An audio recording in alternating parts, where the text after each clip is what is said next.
अरिहंते सिद्धि सूरि उपाध्याय साधु सब अर्थ के प्रकाशे मांगलिक उपकारी है। जिनको सब जान रागते भय जो भक्ति काय को न माए सुति उचारी है।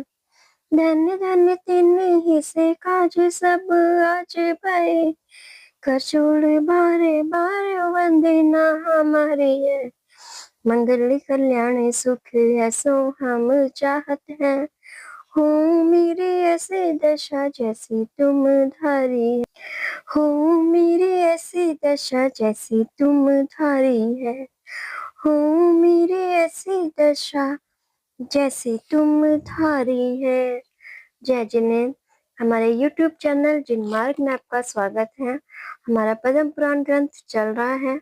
आप सब ध्यान से इसको सुनिएगा और स्वाध्याय का लाभ लीजिएगा। पर्व 24 दशरथ और कैकेयी का विवाह। अथांतर गौतम स्वामी कहते हैं कि हे शैनिक, अरण्य के पुत्र दशरथ ने पृथ्वी पर भ्रमण करते हुए कैकेयी से विवाह किया। वह कथा अचरज की भरी है, सो आप सुनो। उत्तर दिशा में एक कौतुक मंगल नगर में राजा शुभमती, उनकी रानी प्रीतिश्री, गुण रूपी आभूषणों की धारी उनकी पुत्री कैकेयी एवं पुत्र द्रोणमेघ थे। उनकी कीर्ति दसों दिशाओं में फैल रही थी। कैकेयी अति सुंदर मनोहर शरीर, अद्भुत लक्षण, सर्व कलाओं की पारगामी, सम्यक दर्शन सहित शाविका के व्रत पालने वाली, जिन शासन की ज्ञाता, महाश्रद्धावान तथा सांख्य, पतंजल, वैशेषिक, वेदांत, न्याय, मीमांसा, चाणक्य आदि पर शास्त्रों की ज्ञाता, लौकिक शास्त्र, श्रृंगार आदि के रहस्यों को जानने वाली, नृत्य कला में निपुण, संगीत कला में चतुर, उरकंठ, सिर, इन 3 स्थानों से स्वर निकलते हैं। इन स्वरों के 7 भेद हैं। षडज, ऋषभ, गांधार, मध्यम, पंचम, धैवत, निषाद। इनमें कैकेयी सब ज्ञाता है। 3 प्रकार का लय, शीघ्र, मध्यम, विलंबित। 4 प्रकार का ताल, स्थायी, संचारी, आरोहक, अवरोहक। 3 प्रकार की भाषा, संस्कृत, प्राकृत, शौर, सैनिक। स्थायी चाल के भूषण, 4 प्रसंगादि, प्रसन्नात, मध्य प्रसाद, प्रसन्नाद्यवासान और संचारी के 6 भूषण, निर्वत, प्रस्थित, बिंदु, प्रोखोलित, तमोमंद, प्रसन्न। आरोहण का 1 प्रसन्नादि भूषण और अवरोहण के 2 भूषण, प्रसन्नता, कुहुर। ये 13 अलंकार और 4 प्रकार वादित जो ताल, रूप व तंतु और चाम के मढ़े, आनत, अरबासुरी आदि फूंक के बाजे व सुशिर, काशी के बाजे, धन। ये 4 प्रकार के बाजे जैसे कैकेयी बजावे वैसे और कोई नहीं जानते। गीत, नृत्य, बाजे ये 3 भेद हैं। सो नृत्य में ही 3 हो गए और रस के 9 भेद हैं। श्रृंगार, हास्य, करुण, वीर, अद्भुत, भयानक, रौद्र, विभत्स, शांत। इनके भेद जैसे कैकेयी जाने वैसे कोई नहीं जाने। अक्षर, मात्रा, गणित शास्त्र में भी निपुण, गद्य, पद्य, व्याकरण, छंद, अलंकार, नाममाला, लक्षण शास्त्र, तर्क, इतिहास, चित्रकला, रत्न परीक्षा, अश्व परीक्षा, नर परीक्षा, शस्त्र परीक्षा, गज परीक्षा, वृक्ष परीक्षा, वस्त्र परीक्षा, सुगंध परीक्षा, सुगंधादि द्रव्य की उत्पत्ति, ज्योतिष विद्या में प्रवीण, बाल, वृद्ध, तरुण, मनुष्य एवं घोड़े, हाथी सभी के इलाज में प्रवीण, मंत्र, औषधि आदि सब में तत्पर, वैद्य, विधान निदान, महाशीलवान, महामनोहर, युद्ध कला में अति प्रवीण, श्रृंगार कला में निपुण, विनय के आभूषण, कला, गुण, रूप में ऐसी कन्या और नहीं। गौतम स्वामी कहते हैं, हे सैनिक, बहुत कहने से क्या, कैकेयी के गुणों का वर्णन कहाँ तक कहें। तब राजा शुभमती ने विचार किया कि ऐसी गुणवान कन्या के योग्य वर कौन है। स्वयंवर मंडप करे, ये अपने आप ही वरण कर लेगी। राजा ने हरिणाह आदि अनेक राजा स्वयंवर मंडप में बुलाए। वे सभी विभूति सहित आए और भ्रमण करते हुए राजा दशरथ जनक सहित आए। इनके पास राज्य की विभूति नहीं, फिर भी रूप और गुणों में सब राजाओं में अधिक है। सब राजा सिंहासन पर बैठे। कैकई को दासियों ने सब राजाओं के नाम, गांव, गुण बताए, लेकिन वह विवेकनी, साधु रूपनी, मनुष्यों के लक्षण जानने वाली पहले तो दशरथ की ओर नेत्र रूपी नीलकमल की माला डाली। पुनः वह सुंदर बुद्धि की धारी, जैसे हंसनी बगुलों के मध्य बैठे जो राजहंस उनकी तरफ जाए, ऐसे अनेक राजाओं के बीच बैठे जो दशरथ उनके पास गई। स्वभाव माला तो पहले ही पहनाई थी, और द्रव्य रूपी जो रतन की माला वह लोकोपचार के लिए दशरथ के गले में पहनाई। तब कोई राजा न्यायवंत बैठे थे, वह तो प्रसन्न होकर कहा, जैसी कन्या वैसा ही योग्य वर पाया। कोई अपने अपने देश गए, कोई ढीठ राजा क्रोध से युद्ध करने लगे, कहने लगे बड़े बड़े वंश के राजा महारिद्धि सहित उनको छोड़कर यह कन्या न जाने जिसका कुल और शील ऐसे विदेशी को कैसे वर्णन किया, खोटे अभिप्राय वाली कन्या है, इसलिए इस विदेशी को यहाँ से निकाल कर कन्या के केश पकड़कर बलात्कार हर लो। ऐसा कहकर युद्ध के लिए तैयार हुए। तब राजा शुभमती ने अति व्याकुल होकर दशरथ से कहा, हे भव्य, मैं इन दुष्टों को दूर करता हूँ। आप इस कन्या को रथ में लेकर दूसरे स्थान पर चले जाएं। जैसा समय देखो वैसा करना। राजनीति में यह बात प्रसिद्ध है। इस प्रकार जब ससुर ने कहा, तब राजा दशरथ अत्यंत धीर वीर हंसकर कहने लगे, हे महाराज, आप निश्चिंत रहो। देखो इन दुष्टों को मैं 10 दिशाओं से मैं भगाऊंगा। ऐसा कहकर आप रथ पे चढ़े और केकई को भी चढ़ा लिया। केकई घोड़ों की लगाम संभालती हुई पति से विनती करने लगी, हे नाथ, आपकी आज्ञा हो तो जिसकी मृत्यु निकट आई हो उसकी तरफ रथ चलाऊं। तब राजा कहने लगे, हे प्रिय, गरीब को मारने से क्या, इन सेना का जो अधिपति हेमपर्व है उसके सिर पर चंद्रमा समान सफेद छत्र फिरता है, उसकी तरफ रथ चला। हे रण पंडिते, आज मैं इस अधिपति को ही मारूंगा। जब दशरथ ने जो बाण चलाए उनसे अनेक राजा बिंद गए, सो क्षण मात्र में भाग गए।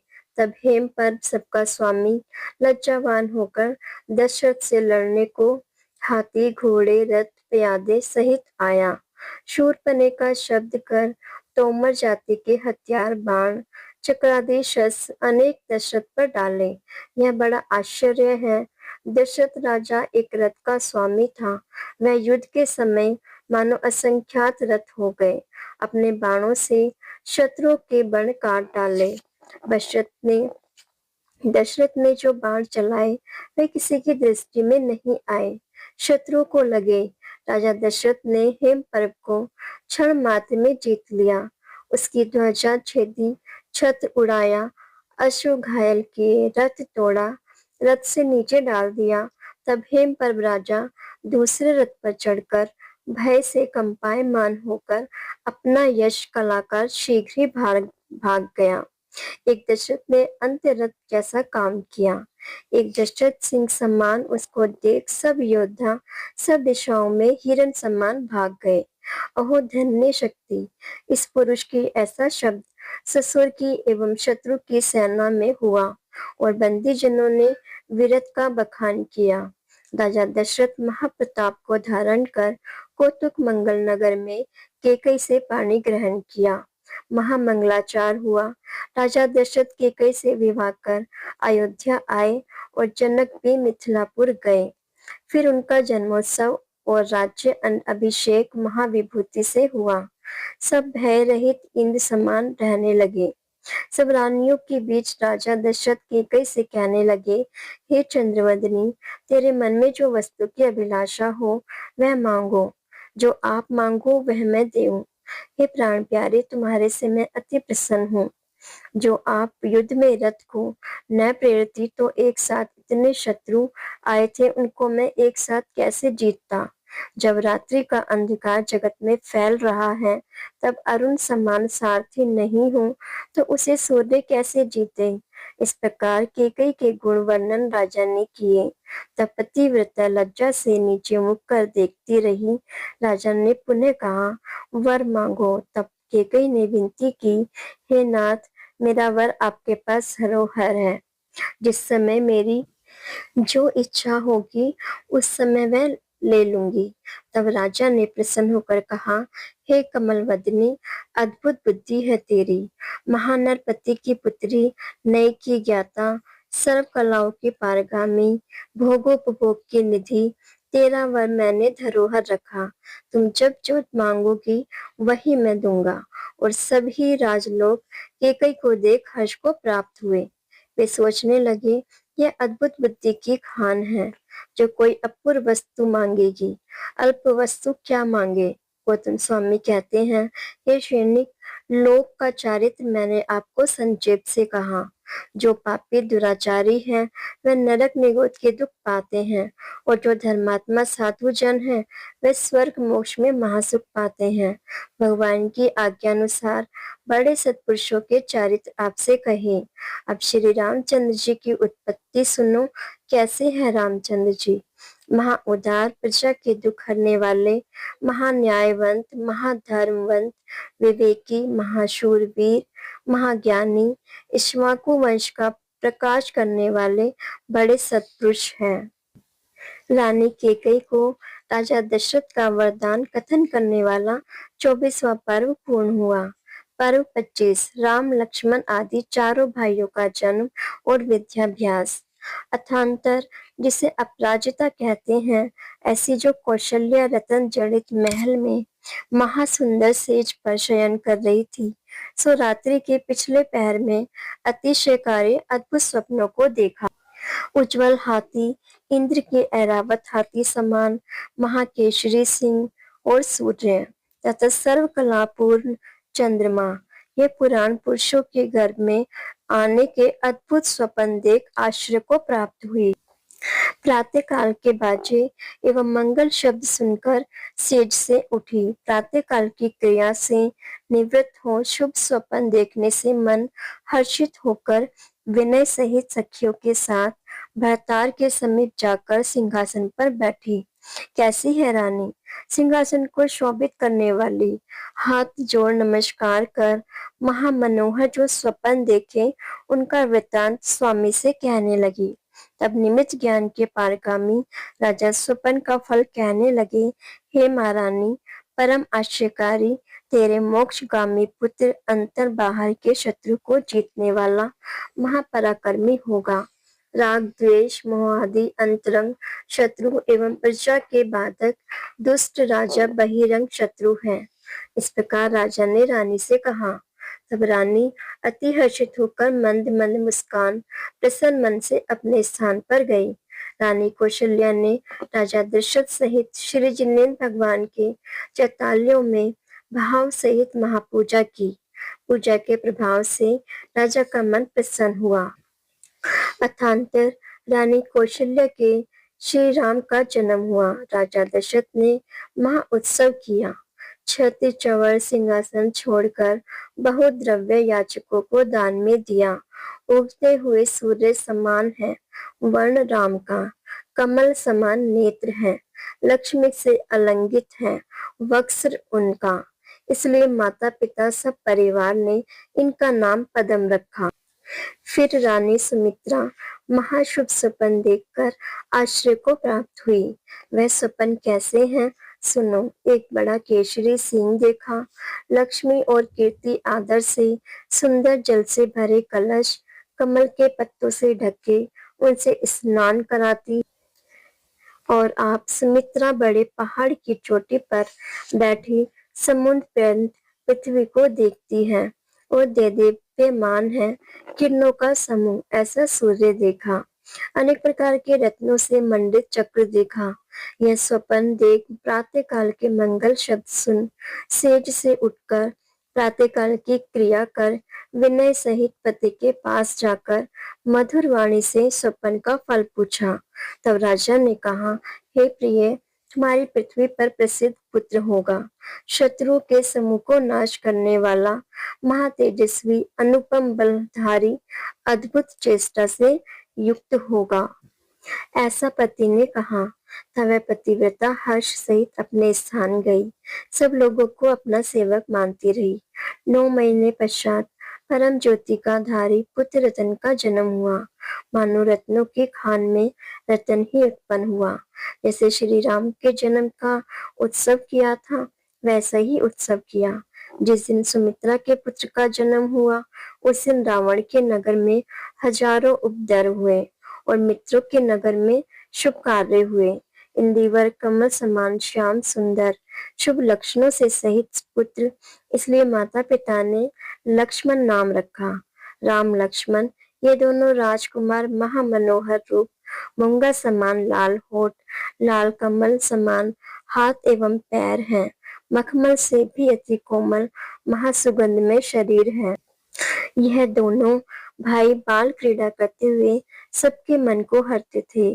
चंदन से लिप्त शरीर केशर के तिलक से ऐसे सुशोभित होते मानो विजयाधरगिरी और अंजनगिरी ही है। अनेक जन्मों के साथ से बड़ा हुआ प्रेम दोनों का चंद्र सूर्य समान ही है। राजमहल में आए तो सब रानियों को एवं सभी स्त्रियों को अति प्रिय लगते, और बाहर जाए तो सब लोगों को एवं राज दरबार में जाए तो राजा प्रजा के मन को हरते थे। जब ये वचन बोलते तो ऐसा लगता मानो जगत को अमृत से सींच रहे हो। आंखों से देख सब हर्ष को पूर्ण करते, सबकी दरिद्रता को दूर करने वाले हैं।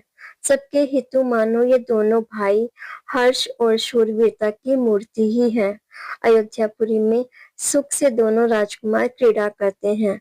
कैसे हैं दोनों राजकुमार? अनेक सुभट कुमारों की सेवा करते हैं। जैसे पहले बलभद्र, विजय एवं वासुदेव त्रिपृष्ठ हुए, उनके समान चेष्टा के धारी महाशक्तिशाली कुमार है। पुनः केकई को दिव्य रूप धारण करने वाला महाभाग्यशाली पृथ्वी पर प्रसिद्ध भरत नाम का पुत्र हुआ। पुनः सुप्रभा के सब लोक में सुंदर शत्रुओं को जीतने वाला शत्रुघ्न नाम का पुत्र हुआ। अतः रामचंद्र जी का नाम पद्म तथा बलदेव और लक्ष्मण का नाम हरि तथा वासुदेव एवं अर्धचक्री भी कहते हैं। ये दशरथ के चारों रानियां मानो 4 दिशाएं ही हैं। उनके चारों पुत्र समुद्र समान गंभीर, पर्वत समान अचल, सुमेरु समान उन्नत, जगत के प्यारे। इन सभी राजकुमारों को राजा दशरथ ने विद्या पढ़ाने के लिए योग्य गुरु को बुलाया एवं शस्त्र और शास्त्र विद्या को पढ़ाया। अथांतर कपिल्य नगर में एक शिवी नाम का ब्राह्मण, ईशु नाम की ब्राह्मणी, उसके अरि नाम का पुत्र, अविवेकी अज्ञानी माता पिता के प्यार से महाकुचेष्टा को धारण कर नगर में उदंडता का पात्र हुआ। यद्यपि नगर में व्यापार का संग्रह, धर्म, क्रिया, विद्या, अभ्यास आदि सभी बातें सुलभ हैं, परंतु अरे ब्राह्मण को कोई विद्या प्राप्त नहीं हुई। तब माता पिता ने सोचा कि अन्य देश में जाने से इसको विद्या सिद्ध होगी। ऐसा विचार कर उसे घर से निकाल दिया। वह महादुखी होकर राजगृह नगर में आया। वहां एक व्यवस्थित पंडित, धनुष विद्या का ज्ञाता, उसके हजारों शिष्य विद्या का अभ्यास करते हैं। उसके पास अरे ब्राह्मण ने भी धनुष विद्या का अभ्यास किया। 100 हजारों शिष्यों में यह महाप्रवीण हुआ। उस नगर का राजा कुशाग्र था। उसका पुत्र भी वैश्यवस्त के पास बाण विद्या पढ़ता है। तब राजा ने सुना कि एक विदेशी ब्राह्मण का पुत्र आया है। वह राजपुत्र से भी अधिक बाण विद्या का अभ्यासी हुआ। राजा ने मन में क्रोध किया। यह बात पंडित ने सुनी। तब अरे ब्राह्मण को समझाया कि तू राजा के सामने मूर्ख हो जाना और बाण बराबर नहीं चलाना। राजा ने धनुष विद्या के गुरु को बुलाया और कहा, मैं तेरे सब शिष्यों की विद्या देखूंगा। तब सब शिष्यों को लेकर राजा के पास गया। सब शिष्यों ने यथा योग्य अपनी अपनी बाण विद्या दिखाई, निशाने लगाए। ब्राह्मण के पुत्र अरि ने ऐसे बाण चलाए जो विद्या रहित जाना गया। तब राजा ने जाना कि किसी ने अरि की झूठी प्रशंसा की है। तब व्यवस्थ को शिष्यों सहित भेज दिया। अपने घर आए और व्यवस्थ ने अपनी पुत्री का अरि से विवाह कराकर विदा किया। अरि ब्राह्मण विवाह कर स्त्री सहित रात्रि में अयोध्या आया और राजा दशरथ से मिला, अपनी बाण विद्या दिखाई। तब राजा ने प्रसन्न होकर अपने चारों पुत्रों को बाण विद्या सीखने के लिए अरि ब्राह्मण के पास रखे। वे बाण विद्या में अति प्रवीण हुए। जैसे निर्मल सरोवर में चंद्रमा की कांति विस्तार को प्राप्त होती है, ऐसे इनको बाण विद्या विस्तार से प्राप्त हुई। और भी अनेक विद्याएं गुरु के संयोग से इनको सिद्ध हुई। जैसे किसी स्थान पर रतन ढककर रखे हो और ढक्कन खोले तो रतन प्राप्त हो, ऐसे ही विद्या सिद्ध हुई। राजा अपने पुत्रों को सब शास्त्रों में अति प्रवीण देख और पुत्रों का विनय देखकर अति प्रसन्न हुआ। इनके विद्यादाता गुरुओं का राजा ने बहुत सम्मान किया। राजा दशरथ गुणों के समूह महाज्ञानी ने जो उनकी इच्छा थी उससे अधिक संपदा दी। दान में विख्यात है कीर्ति उनकी। कोई जीव शास्त्र ज्ञान को प्राप्त कर परम उत्कृष्ट पद को प्राप्त होते हैं, कोई जैसे के वैसे ही रहते हैं। कोई खोटे कर्म के योग से मोह रूपी मंद से अंधे होते हैं। जैसे सूर्य की किरणें स्फटिक दर्पण में अति प्रकाश को करती हैं और सामान्य स्थान पर सामान्य प्रकाश करती हैं, उल्लुओं के लिए सूर्य का प्रकाश भी अंधकार रूप परिणित होता है। चारों भाइयों के जन्म का वर्णन करने वाला 25वां पर्व पूर्ण हुआ। अब हम जगत के सभी जीव सुखी हो, इसी मंगल भावना के साथ यही विराम लेते हैं। कल हम इससे आगे का स्वाध्याय करेंगे। इसे आगे सुनने के लिए चैनल को सब्सक्राइब करें, लाइक करें और शेयर करें। जय जिनेन्द्र।